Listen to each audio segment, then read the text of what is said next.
Hello everyone! Welcome to Nadia Atmaji's YouTube channel!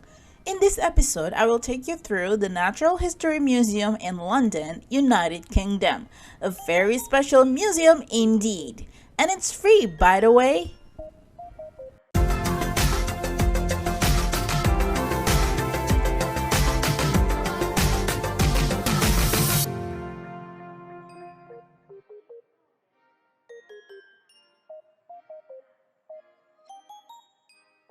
The Natural History Museum is a building full of natural wonders since its opening in 1881.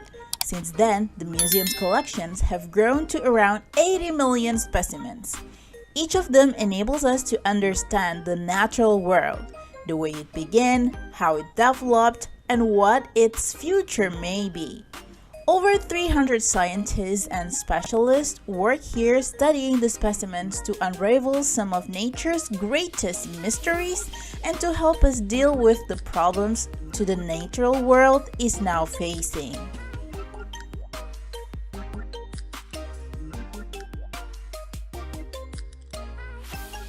If you go to the Natural History Museum, you must go to this hall, which is the Hintze Hall, because you will see a stunning 25.2 meter long blue whale skeleton. As you can see here, it is suspended from the ceiling. Isn't it amazing? The blue whale is the largest animal that has ever existed, bigger even than the biggest dinosaur. Like so many species, it has an intriguing evolutionary history. Its ancestors had 4 legs, warm blood, and lived on land. But about 45 million years ago, they took to the seas where they evolved into many different species.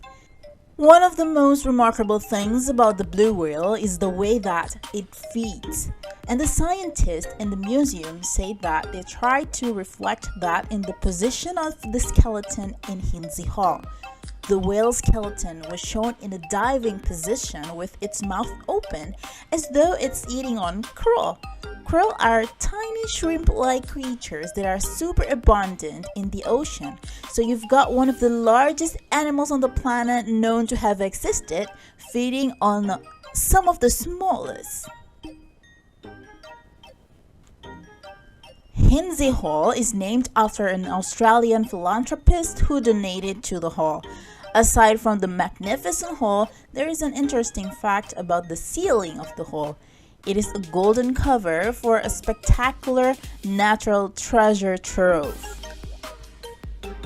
In the Hintze Hall, there is also giraffe body and skeleton. Museum scientist Dr. Natalie Cooper explains why having a long neck can have some major disadvantages. One problem is drinking. Giraffes have to bend down quite low in order to reach water. This could be very difficult and also very dangerous because predators could very easily attack the giraffes while they're bending over. The number of insects in the world is enormous. There may be as many as 5.5 million different species of insects. Not surprisingly, insects as a group have a widespread and profound effect on the world around us. Dr. Gavin, the museum's principal curator of insects, specializes in studying parasitoid wasps, can tell you more about the museum's enormously rich and varied insect collections. Thousands of insect species are still described every year, including dozens from the collections here at the museum, as well as collecting a new insect species from all over the world.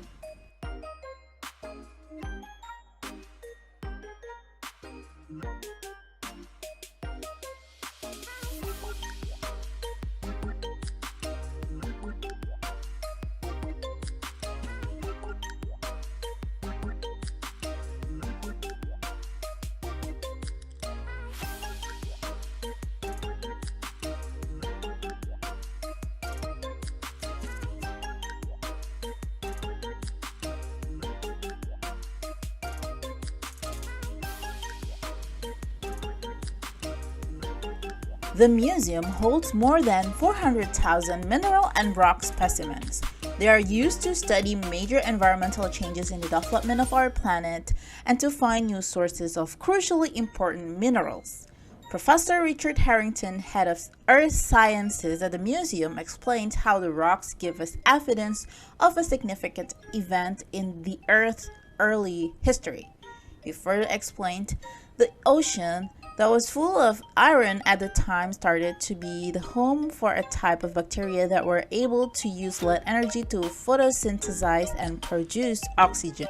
And then this oxygen was then able to combine with iron that was dissolved in the ocean to form the iron oxide minerals that can then form these So the history that this rock is preserving is telling us that the atmosphere in the earth was changing dramatically, and it probably coincided with the blossoming of life on the planet.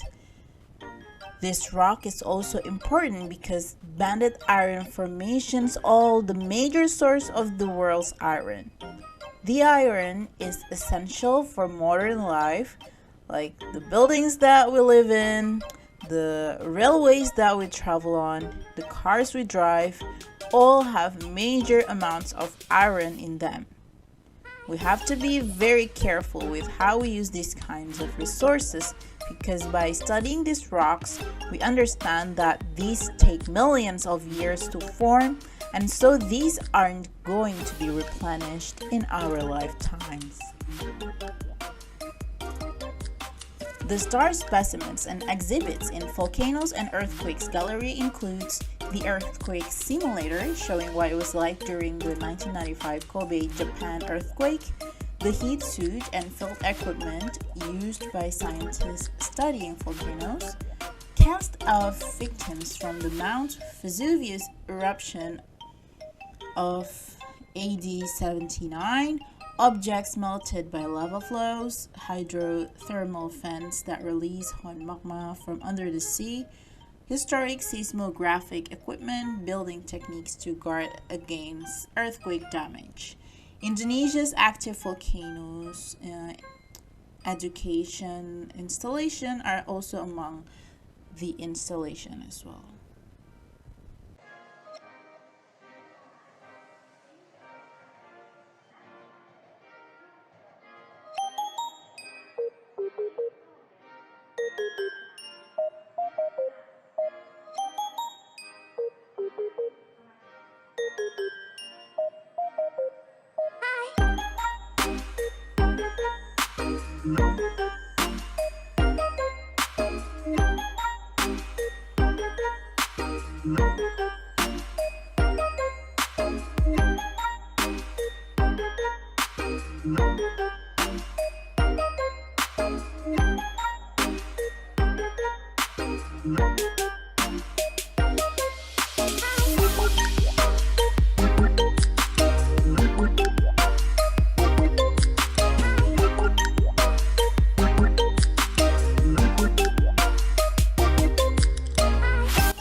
The Restless Surface, you learn how has the wind, water, and other weather shaped the earth, and also how long has it taken.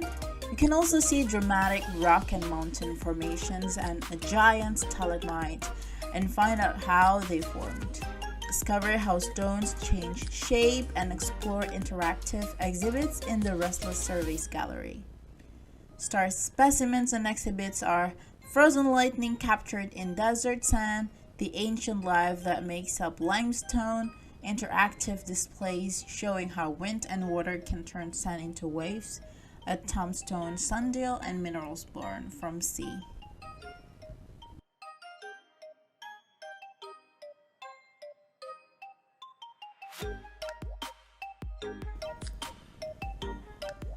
In this particular room, I was quite thrilled. I saw the exhibition shows that the natural world is in crisis. As our demand for food, material, and energy soars, forests are becoming farmland, plastic is filling our oceans, and the climate is heating fast.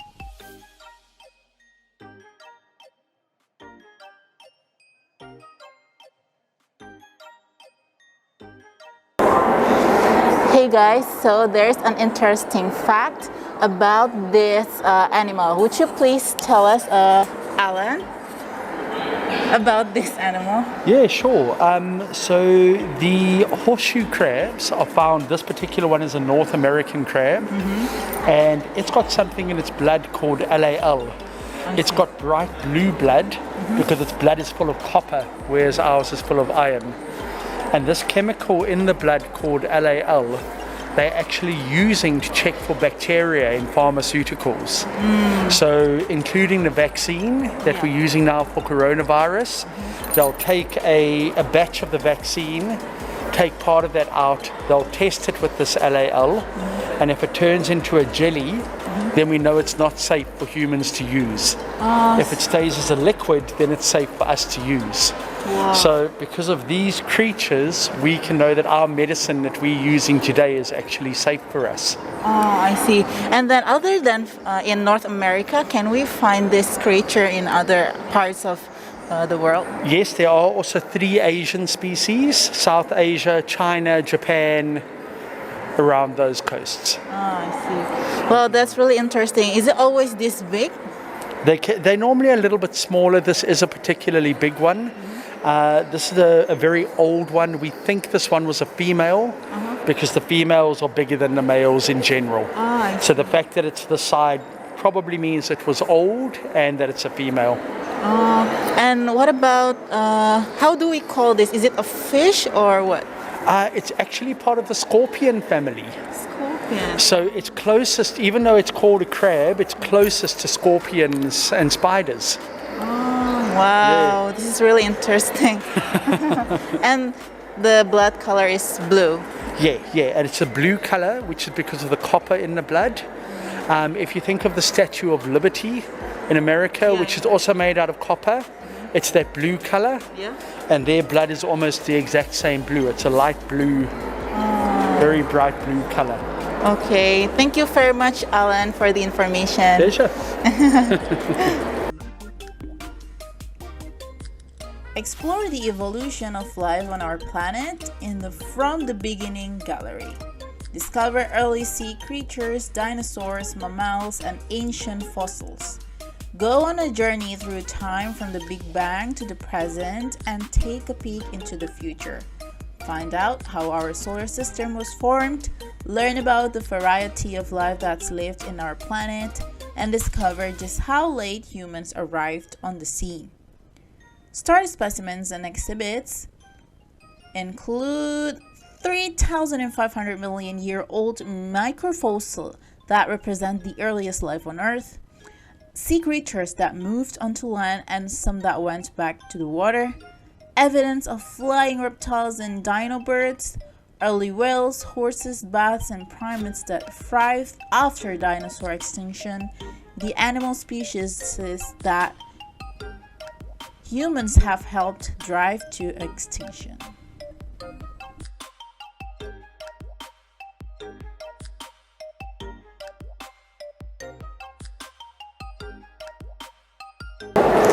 This is the end of the video. If you like this video, please click like, subscribe, and don't forget to turn on the notification button so you won't miss my video about culinary, traveling, and everything about London. Bye!